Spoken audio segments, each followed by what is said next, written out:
अस्सलाम वालेकुम नाज़रीन, बिलाल अहमद तबसरा यूके के साथ। नाज़रीन, आज हम आपको ऑस्ट्रिया के एक सियाहती मुकाम की सैर कराएंगे।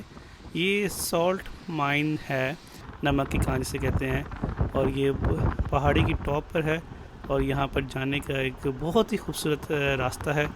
आए हम आपको इसकी सैर कराते हैं। इस पर बहुत सारे टूरिस्ट जब ऑस्ट्रिया आते हैं तो यहाँ की सैर लाजमी करते हैं।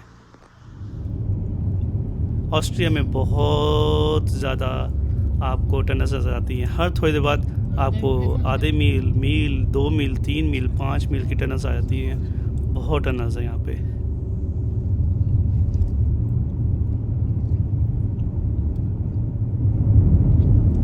अब हम तकरीबन इस इलाके की तरफ पहुँचने लगे हैं। इस इलाके का नाम जो है आप देख सकते हैं स्क्रीन पे, ये हॉलस्टैट के नाम से है।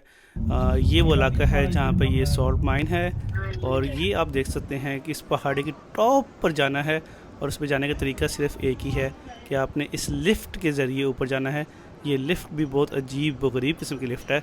इसमें खड़े होकर जाना पड़ता है। 10 से 15 बंदे इसमें खड़े होते हैं और ये बिल्कुल टॉप पे लेके जाता है। ये देख सकते हैं, ये येलो कलर की जो लिफ्ट नीचे आ रही है यही ऊपर जाएगी जिसमें हम जाएंगे।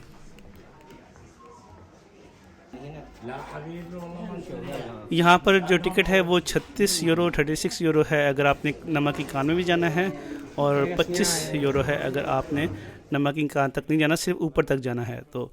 और अगर आपके पास पुश चेयर है तो आप नमक की कान में नहीं जा सकते हैं, फिर आप सिर्फ टॉप की पहाड़ी तक जा सकते हैं जहाँ पे बहुत ही खूबसूरत व्यू है। बहुत ही खूबसूरत आपको लेक नज़र आती है। पहाड़ी की टॉप पर जाते हैं, वहाँ पर रेस्टोरेंट है, वहाँ पर खाना पीना कर सकते हैं, बैठ सकते हैं।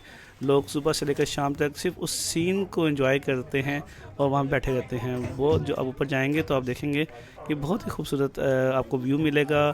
लेक नज़र आएगी, पहाड़ी की टॉप से आपको व्यू मिलेगा। उसके अलावा फिर अगर आपने सॉल्ट माइन में नमक की कान की तरफ जाना होगा तो आगे ऊपर से फिर आगे 15 से 20 मिनट की वॉक और है। उस वॉक के बाद आप फिर सॉल्ट माइन तक पहुंच जाते हैं।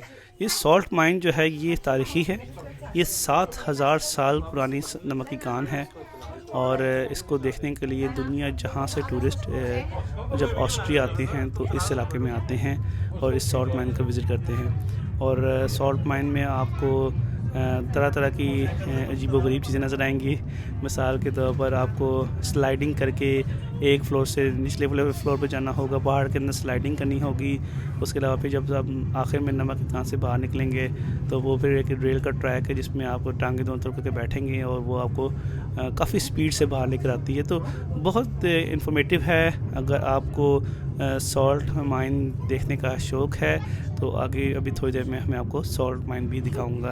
अभी हम ऊपर जा रहे हैं और देखें कितना खूबसूरत ये आपको व्यू नज़र आ रहा है। ऑस्ट्रिया तो मशहूर है पानी, पहाड़ी और उसके सब्ज़ ग्रीनरी की वजह से। और ये देखें, बिल्कुल अगर आपको हाइट फोबिया है तो आप बिल्कुल नीचे ना देखें, इसलिए कि काफ़ी डर लगता है अगर किसी को हाइट फोबिया है। और अगर आपको हाइट फोबिया नहीं है तो आप इसको बहुत इंजॉय कर सकते हैं। और अगर आपको हाइट फोबिया है भी, अगर आपको ऊंचाई से डर लगता है तो आप बजाय नीचे देखने में बजाय सिर्फ ऊपर देखें, जिस तरह ये आगे लोग ऊपर देख रहे हैं। और अगर आपने साइडों पे भी देख सकते हैं। और ये ट्रैक जो है बिल्कुल स्टीप है, बिल्कुल ऊंचाई पे है और बिल्कुल निचाई की तरफ है।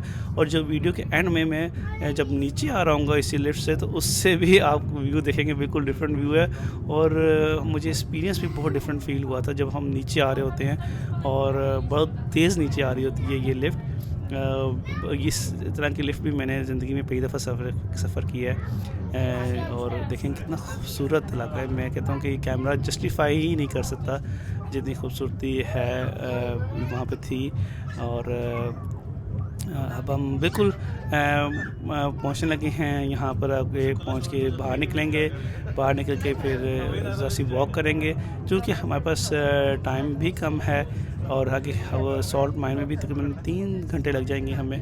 तो हम फिर यहाँ पे थोड़ी देर खाना पीना करके आगे सॉल्ट माइन की तरफ निकल जाएंगे। तो अब हम आपको थोड़ी देर में सॉल्ट माइन लेके जाते हैं और आप उम्मीद है कि वीडियो एंजॉय करेंगे।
active saltman in the world. My name is Christiane. I'm your guide for this tour. When you have a question or a problem, please come to me and don't leave the group by yourself. We have more than 30 kilometers galleries inside and you get lost in an easy way. And leg maar los, let's go.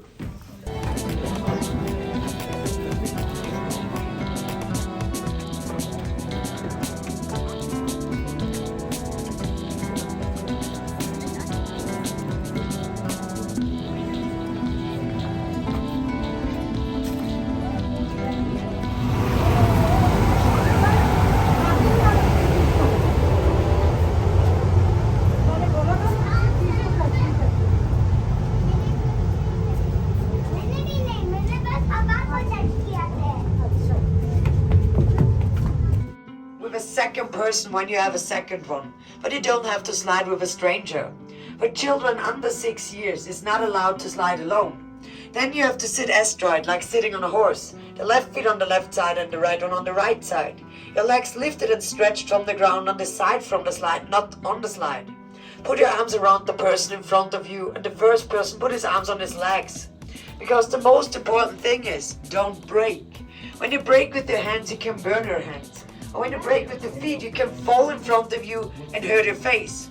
But you don't have to be afraid about sliding, because you have a break in your safety trousers and the run knot is long enough that you stop by yourself.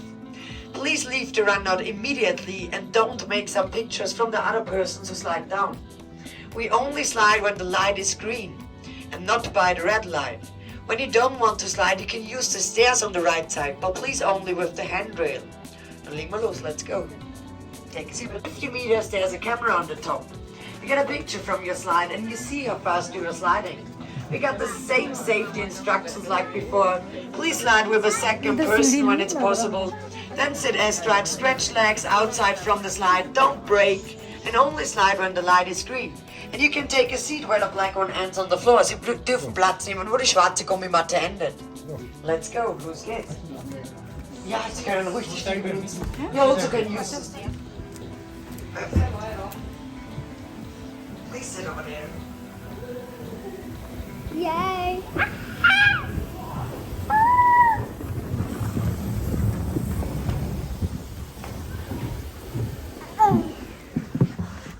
Sit.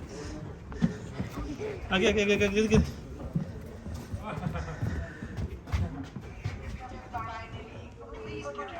Okay.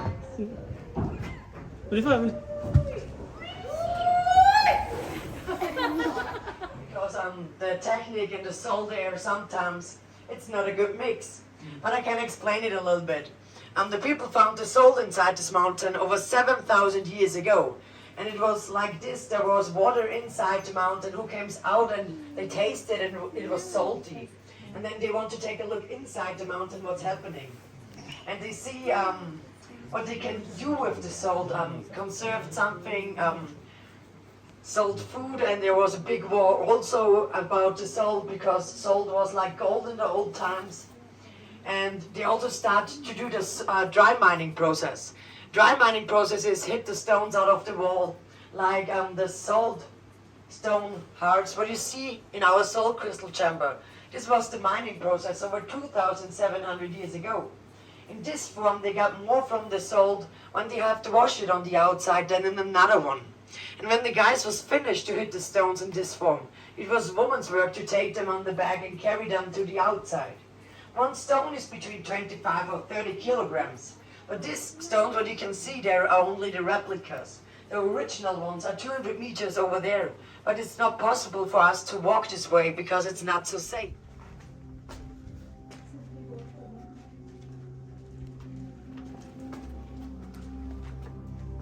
Das Klima vor 250 Millionen Jahren war heiß.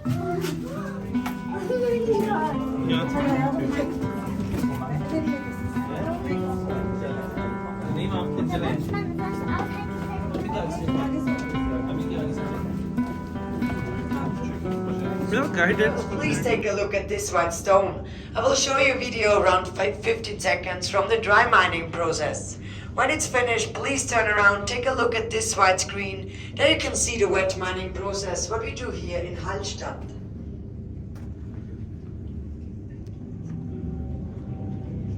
Tief aus dem Inneren des Berges wird das Salz gewonnen und trocken abgebaut. Mit der Hand, in großen Brocken. Zerschlagen mit einem Fäustel und dann zerkleinert. Das Natursalz der Salinen Austria AG. Und das war's auch schon. Einmal umdrehen bitte. Please turn around, it's finished. Was hier fließt, ist Sohle. 4 Millionen Kubikmeter jährlich laufen die Salinen Austria aus You also can go upstairs when you can see Sohle them. ist Salzwasser mit einer Sättigung von 30%. Das ist ungefähr 10-mal salziger als das Meerwasser. 40 Kilometer liegt die Sohle in Rohrleitungen zurück. In der Saline Ebensee wird die Sohle gereinigt und erhitzt. Das Wasser verdunstet und übrig bleibt weißes Salz. Aber wie wird die Sohle aus dem Salzberg gewonnen? Hier, mitten im Bergwerk, wird zuerst ein Loch in die Tiefe gebohrt, senkrecht hinunter in das Salzgestein. Dann wird Süßwasser hineingeleitet. Das Wasser löst das Salz aus dem Gestein. Ein kleiner Hohlraum entsteht. Dieser Hohlraum wird nun permanent mit Wasser gefüllt und das Wasser laugt das Salz aus dem umliegenden Gestein. Nicht lösliche Stoffe wie Kalk oder Ton sinken zu Boden. Dadurch wird der Hohlraum immer größer und wandert langsam von unten nach oben. Im tiefsten Teil des Hohlraumes sammelt sich die Sohle an. Durch Rohrleitungen wird die gesättigte Salzlösung nach oben gepumpt. Anschließend fließt die Sohle durch die älteste Pipeline der Welt bis in die Saline nach Ebensee. In der Saline Ebensee wird die Sohle zum weißen, rieseligen Speisesalz weiterverarbeitet. Mir ist es nun eine große Freude. Nein, das habe ich mir gedacht. Da habt ihr einen Führer, der euch alles erzählt. Aber die Legende vom Hallstattmann, den man damals gefunden hat, die hat man euch nicht erzählt. Also hört zu. Im März des Jahres 1734 hat sich Folgendes zugetragen. In Kaiser Josefberg und dem dortigen Kielwerk, das war ein Sinkwerk, so wie ihr es ja gesehen habt, ist plötzlich der Himmel verbrochen. Das heißt, für Nicht-Bergleute wie euch, einen Rumpler hat es gemacht und die Decke war herunter. Zur Verwunderung der Knappen steckt da mitten im Gebirge die Leiche eines Mannes. Gestunken muss der haben, aber die Bergleute sind tapfer und holen den toten Mann heraus. Eigenartige Schuhe und Kleider soll er angehabt haben, wie der wohl sein Ende gefunden hat. Das Salz hat den Körper erhalten, aber der Berg hat den armen Mann platt gedrückt wie ein Brett und so hat man ihn gefunden, den Mann im Salz. Die braven Bergleute haben die Leiche geborgen und sind so schnell raus aus dem Berg, wie es halt gegangen ist. Sie haben ihn nach Hallstatt hinuntergetragen. Die Bergleute wussten sehr wohl, dass der Leichenfund sehr, sehr alt ist. Mehrere 100 Jahre, vielleicht sogar älter. Rasch hat er sich herumgesprochen, der Fund vom Mann im Salz. Die Hallstätter sind zusammengelaufen und wollten ihn sehen. Der Kapuzinerpater Matthias hat aber seine Schwierigkeiten mit der Leiche vom Mann im Salz.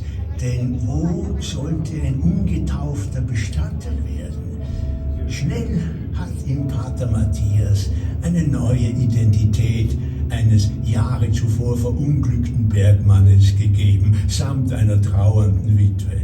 Ein paar heilige Worte am Grab und die Erde hat ihn wieder. Heute hätten die Archäologen gern gewusst, wo sie ihn genau begraben haben im Jahre 1734. Aber keine Spur. Ich denke mir, vielleicht ist einer von den Totenköpfen im Beinhaus der Mann im Salz. Ja, soweit diese Geschichte. Aber die Wirklichkeit ist oft noch interessanter. Haben doch die Archäologen vom Naturhistorischen Museum in Wien hier im Salzberg die älteste Holzstiege Europas, vielleicht sogar von der ganzen Welt, ausgegraben. Ja, und ihr, liebe Besucher, könnt sie anschauen. Das Original. Also, Glück auf. Glück auf, lieber Sepp. Danke für deine Geschichte. Wir kommen nun zu unserer letzten Station, zu unserem Bronzezeitkino. We are going now to our last station, to our Bronze Age cinema. Alle Stiege werfen. This here is our Bronze Age cinema. What you can see here behind me are only some pieces from the artifacts what the Nature History Museum of Vienna have found here. Every artifact is original and a few thousand years old. Here you can see some pieces from cloth what the miners wore, and here you can see the tools what they used to extract the salt. Now I will show you a short movie from the Nature History Museum, what they have done here in the last 50 years, and which informations they got from the real 3,000-year-old staircase. Then the screen goes up, you see a short animation about Utlu and Eri, and then you can take a look at the original staircase. Enjoy the movie, genießt den Film.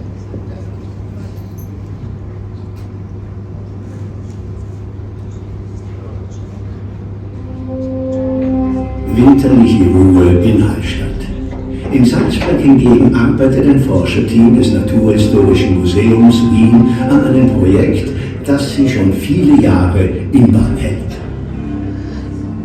3 Jahre sind vergangen, seitdem man die Stiege an der Originalfundstelle abgebaut hat. In der Zwischenzeit wird untersucht, analysiert und durchleuchtet. Es benötigt einen ganzen Monat Arbeit, dieses Holzbauwerk wieder zusammenzusetzen. Immerhin die älteste bekannte Holztreppe Europas. Ein Sensationsfund und der Beginn einer Spurensuche. Was kann uns diese Stiege erzählen über die Zeit ihrer Entstehung von den Bergleuten, die auf ihr gegangen sind?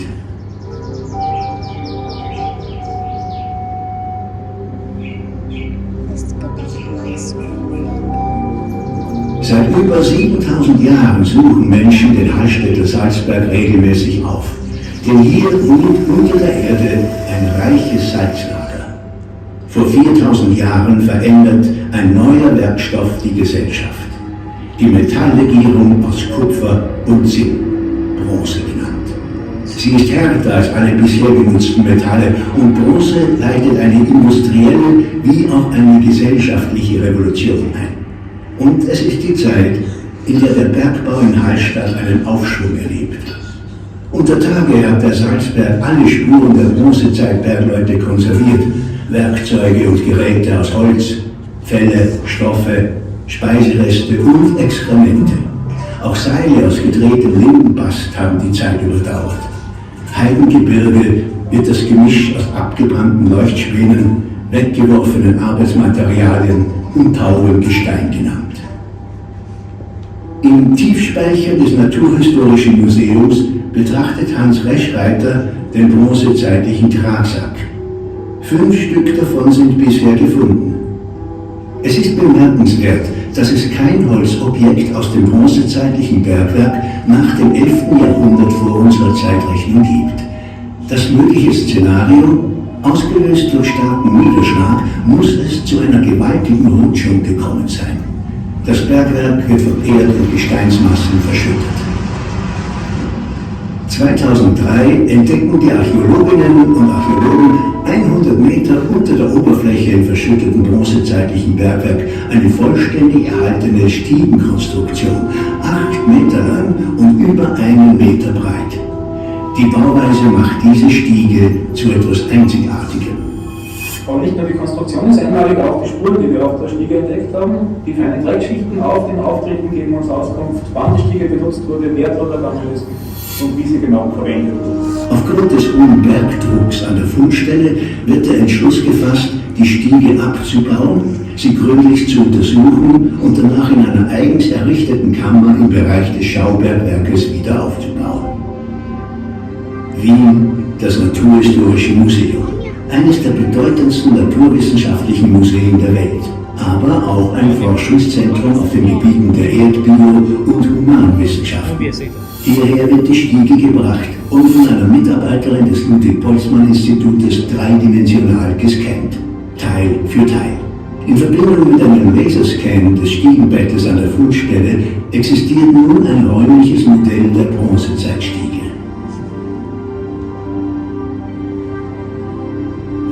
Die Textilfunde aus Hallstatt gehören zu den berühmtesten der Welt. Karina Krömer untersucht die Stofffragmente hinsichtlich ihrer Herstellungstechnik und auch Spuren ihrer Verwendung. In einem der Textilreste hat man auch Kleiderläuse gefunden und gemeinsam mit den technischen Daten und den Faseranalysen sagt uns das, dass dieses Stück wahrscheinlich als Kleidungsstück eines bronzezeitlichen Menschen verwendet worden ist. Im Labor für molekulare Systematik nimmt Barbara Deubel eine Probe aus einem bronzezeitlichen Handleder, eine Art Urform eines Handschuhs. Mittels einer DNA-Analyse wird genau festgestellt, von welchem Tier das prähistorische Lederstück stammt. Die bronzezeitlichen Bergleute haben auch Spuren der Außenwelt oder durch Abrieb auf der Treppe hinterlassen. Dan Topa untersucht noch so kleinste Fasern und kann diese mittels einer Elektronenstrahlmikrosonde mit enormer Vergrößerung bestimmen. Doris Pani-Kutscherer beschäftigt sich mit Indizien an den Knochen, die auf körperliche Arbeit schließen lassen. Alle Altersgruppen von Menschen waren im bronzezeitlichen Salzbergbau vertreten, vom Kleinkind bis zum Greis.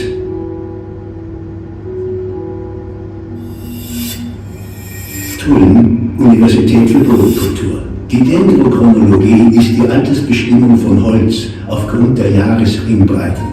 Michael Grabner und sein Team bestimmen das genaue Felldatum der Stiegenhölzer. Also die Stiege wurde aus Fichten- und Tannenholz gebaut. Ein Teil der Stiege wurde 1108 vor unserer Zeit gebaut.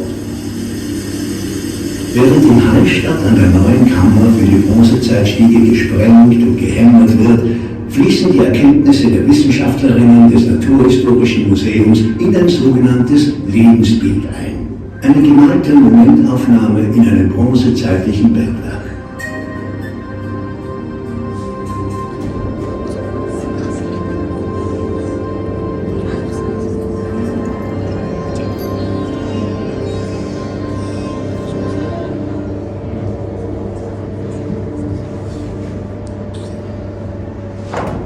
Mit Leuchtspänen aus Tannenholz steigen die Geschwister Udo und Eri über die Stiege. Ihre Namen sind fiktiv. Der 9-jährige Udo hat heute seinen großen Tag. Er wird zum Bergmann. Fictitious brother and sister, Udlo and Eri, use torches made of wooden fir chips to climb up the stairway. 9-year-old Udlo has his big day today. He becomes a miner. Die Bekleidung der beiden ist aus Flachs, Hanf und Wolle, die Schuhe aus Leder. Their clothes are made of flax, hemp and wool. Their shoes of leather. Mit Pickeln bauen die Bergleute Salz ab. Sie schlagen mit ihren Werkzeugen Knieholzschäftungen mit Bronzespitzen, parallele Rillen und gewinnen kleinstückeliges Salz. Miners use their picks to extract salt at the rock face. With their simple tools, special shafts with a bronze lace, they beat parallel grooves to extract salt. Die kleineren Kinder arbeiten als Leuchtspanhalter und Salzglauber. Eri lehrt ihren Fülltrog in einen Tagsack. Dieser kann bis zu 30 Kilogramm schwer sein. Smaller children work as torch holders and salt pickers. Eri empties her load into a sack she had to carry, which could easily weigh up to 66 pounds. Udos Arbeitsplatz ist bei den Holzleuten. Über die Stiege wird das Salz hochgetragen und die Rollsäcke im Bereich des Schachtes umgeleert. Mit einem Lindenbastseil werden die Säcke an die Oberfläche gezogen. Udo works on joiners and carpenters. The salt is carried higher on a staircase and emptied into wool sacks at the shaft. A rope is used to drag the sacks above ground. Udo hat sein Tagewerk getan. Seine Schwester beglückwünscht ihn. Udlo has done his day's work. His sister congratulates him. So könnte es sich im bronzezeitlichen Bergbau abgespielt haben, bis vor 3000 Jahren eine Katastrophe geschieht. This mining scene could have taken place in the Bronze Age. until a catastrophe occurred 3,000 years ago.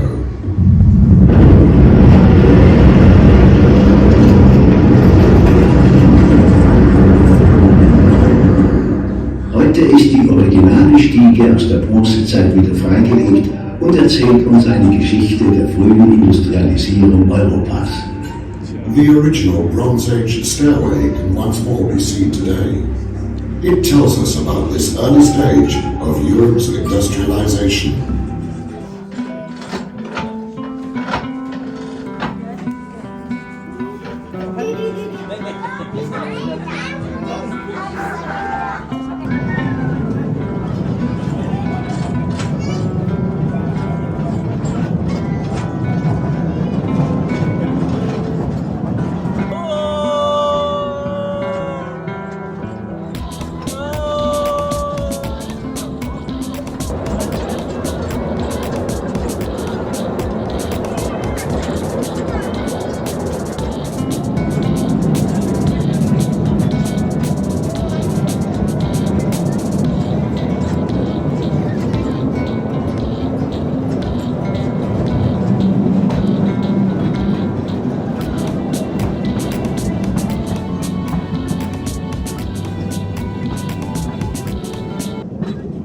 जी नाज़रीन, अभी हमने नमक की कान की सैर कर ली है और हम यहाँ से 15 से 20 मिनट की वॉक करके उस इलाके में जा रहे हैं जहाँ से ये हमने लिफ्ट ली है, जो लिफ्ट हमें नीचे लेकर जाएगी। आपने ये ज़रूर चेक कर लेना है कि इसका लास्ट टाइम क्या है लिफ्ट नीचे जाने का, इसलिए कि अगर आप लेट हो गए हैं तो फिर आपको नीचे जाने में मुश्किल हो सकती है। तो ये आप देख लें कि आपने लास्ट टाइम से पहले पहले आप इस जगह पे पहुंच जाएं जो लिफ्ट आपको नीचे लेकर जाए। जिस तरह मैंने कहा था कि नीचे जाने का भी आपको एक बहुत ही खूबसूरत एक्सपीरियंस नज़र आएगा। और आप देख सकते हैं शाम का टाइम है, तकरीबन 4 साढ़े 4 हो रहे हैं और इस टाइम पे जो व्यू है वो बिल्कुल डिफरेंट है जो हमने सुबह के टाइम तकरीबन 11-12 बजे के करीब देखा था। उम्मीद है कि आपको आज की ये वीडियो पसंद आएगी और आपके जहन में कोई सवाल या कोई कमेंट हो तो आप ज़रूर कर सकते हैं। और thank you for watching Tabsa UK and please make sure you subscribe Tabsa UK channel as well for future videos. Thank you.